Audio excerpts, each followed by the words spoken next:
Television came into the scene in 1958, and before we had black and white television, I remember we used to also go into Perth and watch from the windows, and a lot of people did. They'd gather around and you could hardly see the screen for people. That was such a big thing, television. When we actually did get a television set, I remember most of the time was a test pattern. It was very disappointing, and programs didn't sort of start till early evening.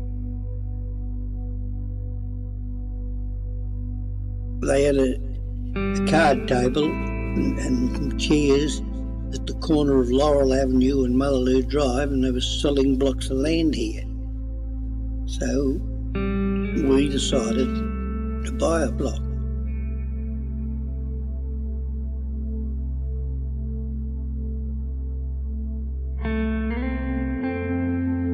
We bought it on the 24th of April 1958. The only thing that was here at that time was the what they call the seaside gardens, like little caravans with no wheels on, and a few beach shacks down on the beach.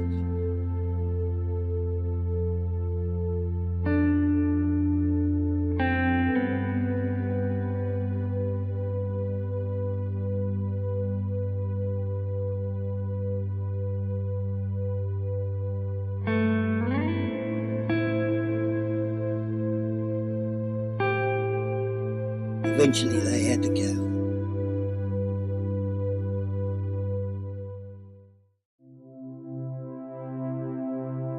There was no other roads out of the place, only the one sand track in. In a vehicle it'd take you about 2 hours because it was just a sand track, and you'd be bogged. Every few metres you'd be bogged and you'd have to get branches, cut branches down, or so it'd be a good 2 hours. It depended on the truck. If it was a car, it'd take you 2 hours to get out to the beach.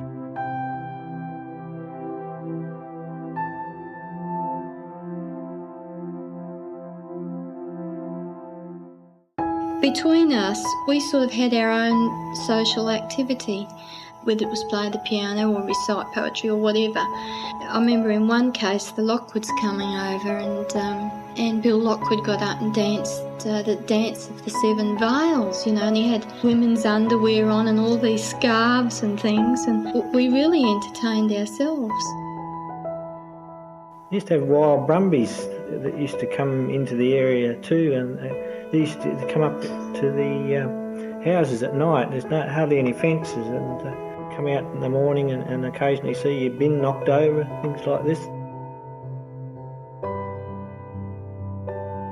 Once a year, the police department or the authorities used to send out a mounted trooper to take statistics of what happened during that year in the way of deaths, improvement to land, births and all the rest of it, and how much stock a man had on the property and so forth. They would take him a week or two.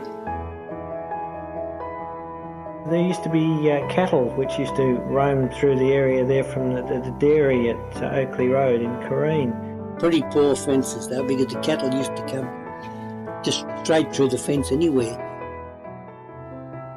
We gradually got a Saturday night bus, and that was absolutely fabulous to us because it meant we could go off to the dances in the city on a Saturday night and meet all those very interesting city boys. The Iceman used to come round regularly. We had an ice chest, similar to a refrigerator, I suppose. The blocks of ice were all stuck together, and he used to chip them with a screwdriver, and quite frequently there were chunks of ice which used to come off, and we used to be forever chasing the Iceman for ice to suck upon in the hot weather. When I was a kid, everything was kerosene lamps and so forth. The old hurricane lamp every time you had to go out to the toilet, which was about 100 yards down the road. The pan toilet or the thunderbox, the contents of that used to be taken away about every week or so. The fellow that drove the night car, he had a real unenviable job, and it was one I wouldn't really be keen on taking on at all. Boats on the beach, always covered with boats. We'd walk to Mullaloo and back. It would take us hours and hours and hours. There was no groins, there was no Hillary's boat harbour. The coastline was totally different to what it is today.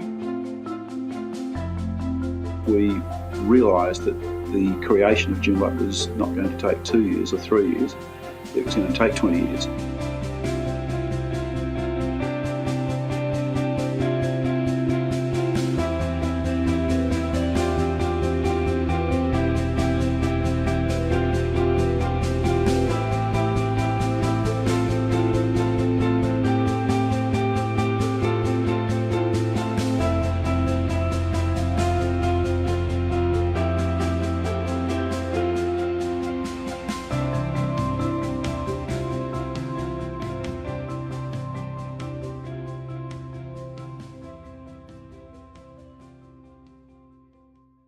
I had a chap stopping here from Kalgoorlie, an old mate of mine. He looked after the house while we went around Australia for a trip.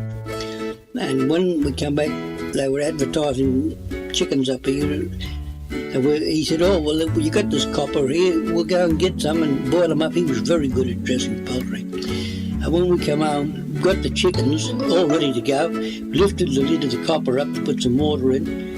No copper. That was the only thing that I lost here, was that copper. And I know who got it too.